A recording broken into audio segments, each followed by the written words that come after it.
Hola muchachos, buenas tardes. Vamos a trabajar en 3 actividades que vamos a desarrollar en 3 semanas aproximadamente. De estas 3 ustedes pueden elegir la que les parezca más adecuada. De 2 de ellas ya hay un video que hice. Se los voy a dejar aquí en la página para que los vean.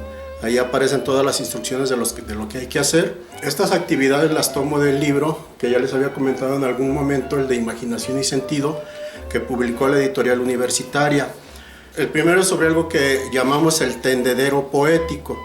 Esta actividad consiste en elaborar caligramas o lo que hoy se llama poesía visual.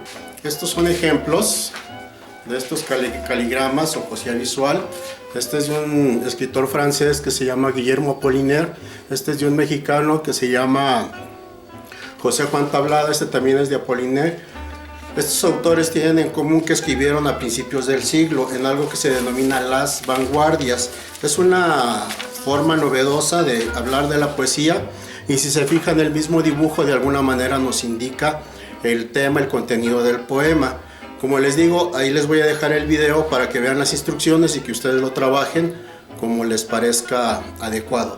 La segunda actividad es la de la pirinola sinestésica. También aquí les dejo el video para que lo vean y sigan las instrucciones. Les pongo un ejemplo. Esta pirinola yo la acabo de hacer ahorita. Ustedes pueden buscar una plantilla en internet, por ejemplo, de una figura geométrica, que es la de la pirinola. Si se fijan, tiene 6 lados. Observen. Cada lado corresponde a un sentido. Aquí están los 5 sentidos, que este sería como una especie de comodín. Esto, si gustan, también lo pueden hacer con un dado.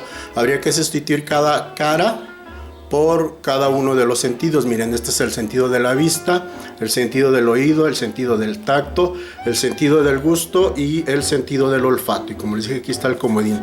Las instrucciones, como les digo, están en el video para que lo revisen y para que, si quieren, incluso lo pueden hacer en familia para que jueguen a la pirinola sinestésica.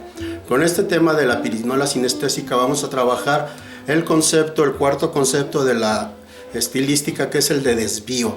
El concepto de desvío aparece en la antología, en la página 46, así que les voy a pedir que vayan a la página. Esta actividad yo ya se las había dejado previamente, si recuerdan. A partir de esta página hasta no recuerdo si es la 52, vienen ejemplos de figuras retóricas. El concepto de desvío en estilística se refiere a eso, o más bien el ejemplo más palpable de desvío en literatura es el de las figuras retóricas.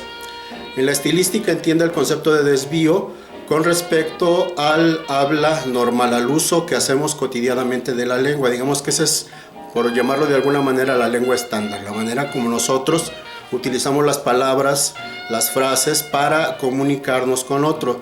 Para que nos entiendan, pues tenemos que hablar de la manera más literal y más objetiva posible.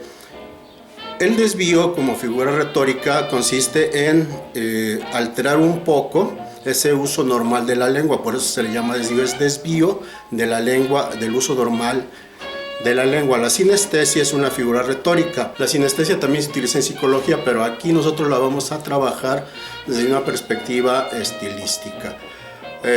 La sinestesia como figura retórica consiste en alterar la relación natural que se da entre los sentidos y la sensación que se percibe por cada uno de estos sentidos. Aquí, a partir de la página 46, 47, 48 y luego donde vienen las instrucciones de cómo jugar a la pirinola sinestésica, vienen algunos ejemplos de sinestesias. Algunos los tomo de autores de las vanguardias de aquí de México, en particular de una corriente que se llamó el estridentismo, de un autor que se llama Manuel Maples Arce. Él tiene un poema que se llama Prisma, y ahí, por ejemplo, tiene un verso que utiliza esta sinestesia: el silencio amarillo. Fíjate cómo se da aquí la alteración de la relación entre el sentido y la sensación. Silencio está relacionado con el oído y amarillo está relacionado con la vista. Entonces aquí es donde se da esa alteración o ese cruce en la relación, un poco, digamos, fuera de lo común. Por eso se llama desvío del uso normal de la lengua. Les pongo otros ejemplos, les voy a pedir que los vean con cuidado. Pongo ahí algunos ejemplos de de Baudelaire, pongo algunos ejemplos de otros escritores mexicanos y de otros autores. Les pongo un ejemplo que dice un abrazo lila. Fíjense esta figura, el abrazo es algo que tiene que ver con el tacto. Lila puede ser la flor, que puede ser el color, y entonces estaría relacionado ya sea con el olor o con la vista. Hay otro ejemplo que les pongo que dice sobre un personaje medio turbio, que dice: de cerca era peor, su olor dolía. Entonces aquí el olor es una persona que tiene un olor desagradable. Es tan intenso ese dolor, dice el autor, que hasta duele de captar ese olor. Entonces si está hablando de olor, pues se está refiriendo al olfato. Pero si habla del dolor, el dolor tiene que ver con el tacto. Entonces fíjense bien, vean los ejemplos y traten de entenderlos, contesten las actividades que les pido ya en la antología, identifiquen cuál es el sentido que se menciona y de qué manera se altera la relación con esa sensación a la que se le atribuye. En uno de los ejemplos de Charles Baudelaire yo pongo una sinestesia muy conocida, si ustedes la habrán escuchado, dice una melodía dulce. Fíjense que la melodía, un canto dulce, como ustedes lo quieran decir, tiene que ver con el oído, pero lo dulce tiene que ver con el gusto. Entonces fíjense cómo se da esa alteración entre el sentido y la sensación. Entonces, como les digo, miren el video, vean cómo sugiero yo hacer el juego de la pirinola sinestésica y hay que realizar esta actividad. El tercer juego que les propongo lo tomo de un autor también de las vanguardias que se llama Tristan Tzara, y él escribió una serie de manifiestos de una corriente que se llamó Dada. Este es el libro de Tristan Tzara, de los manifiestos dadaístas. Fíjense, ahí viene el nombre, Dada. Voy a leerles lo que él nos dice de cómo hacer un poema dadaísta. Se van a dar cuenta de que es más bien como una especie de juego, y pues de eso se trata esta actividad, de que hagamos juegos relacionados con la poesía, con la relación, con la unión de palabras, y que a partir de aquí hagamos nuestros textos. Dice aquí: para hacer un poema dadaísta, coja un periódico. Toman ustedes un periódico. Dice enseguida: coja unas tijeras. Que lo supervise un adulto, por favor. Dice: escoge en el periódico un artículo de la longitud que cuente darle su poema. Van a escoger un artículo periodístico, el que ustedes quieran. Dice aquí, según lo extenso que quieran su poema, pues hagan uno chiquito, no sufran tanto. Luego dice: recorte el artículo. Recorte enseguida con cuidado cada una de las palabras que forman el artículo y métalas en una bolsa. Agítelas suavemente. Ahora saque cada recorte uno tras otro. Copie concienzudamente, en el orden en que hayan salido de la bolsa. El poema se parecerá a usted. Y es usted un escritor infinitamente original y de una sensibilidad hechizante, aunque incomprendido por el vulgo. Bueno, vamos a hacer una pequeña modificación de esta actividad. Si ustedes quieren hacerla así, pues están en completa libertad de hacerlo, aunque esto lo hace un poquito complicado, un poquito engorroso, pero como les digo, ustedes pueden hacerlo si gustan.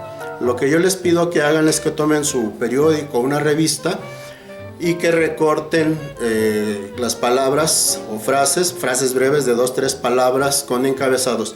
Yo les sugeriría que de una parte separaran adjetivos, sustantivos, verbos, y si les sale algún adverbio pues también lo incluyen, y por otro lado pongan conjunciones y preposiciones.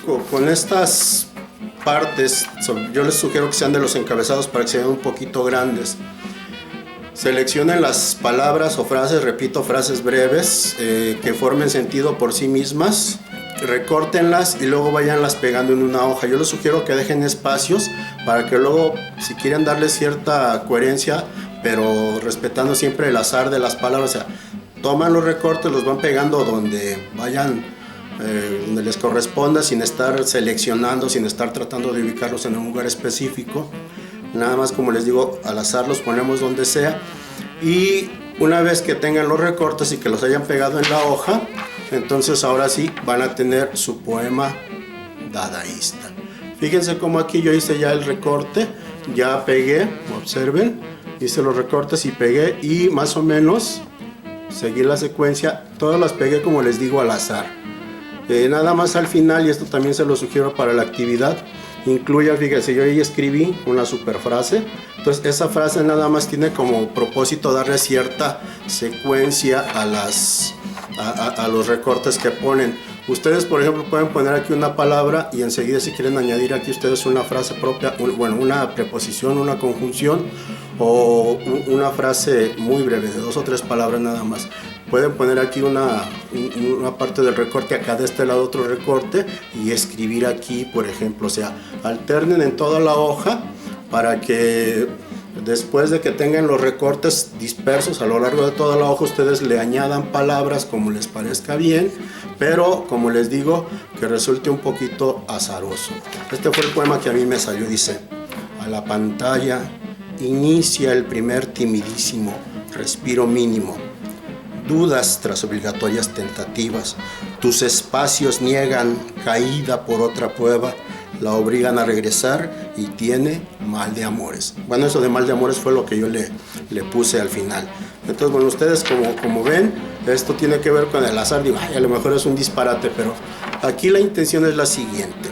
Cuando nosotros leemos poesía, a veces suele parecernos un poquito complicado, un poquito difícil de entender, y nos parece que las palabras están como puestas ahí donde se le ocurrió al poeta.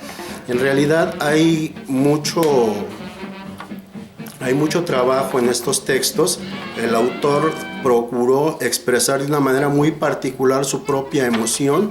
Las emociones, aunque sean la misma, como el amor, por ejemplo, tienen muchísimas formas de manifestarse, y cada uno de nosotros nos enamoramos de manera diferente.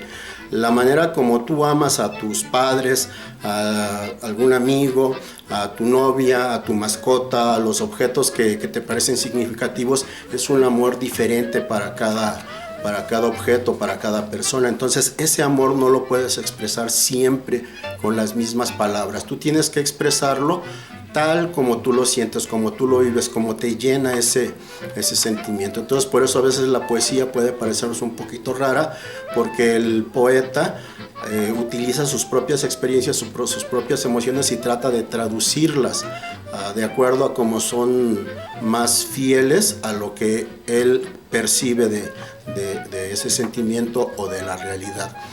Acuérdate que las figuras retóricas, lo del desvío no lo habíamos platicado, pero sí les había dejado ya la actividad de las figuras retóricas, y si recuerdan, yo les mandé un apunte donde hago algunos comentarios de los poemas de esta sección, y si se acuerdan, yo les señalé las figuras retóricas y les expliqué lo que significaban. Entonces se trata de que ustedes identifiquen las figuras retóricas en cada poema, o bueno, las figuras más significativas, y traten de explicar con sus palabras qué creen que quiso decir el poeta al utilizar esa figura retórica.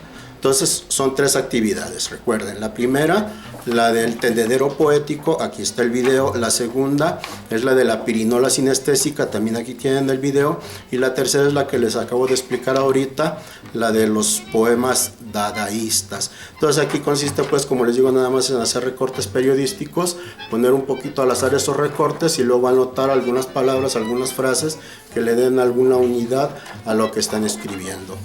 De estas 3, escojan una, la que ustedes quieran, y me la van a mandar, ya sea que si la ponen así, le toman una foto, la escanean y me la mandan como documento adjunto. Pero también les voy a pedir que hagan un comentario de su experiencia de la actividad. ¿Qué les pareció? ¿Qué fue lo que les llamó más la atención? ¿Qué les gustó más de hacer la actividad? ¿Sí? Si lo hacen con amigos a nivel virtual, o si lo hacen con su familia, de qué manera se involucraron todos, qué hizo cada uno, y qué opinión o qué les pareció la actividad. Entonces son 2 cosas: uno, enviarme el documento que obtengan de haber hecho la actividad, y 2, sus impresiones o sus comentarios sobre lo que pasó al desarrollar la actividad. Y eso sería todo. Esto es para 3 semanas más o menos, o sea, una actividad por semana, pero recuerden, de las 3 solo escogen una y tienen 3 semanas para hacerlo. Bueno, nos vemos.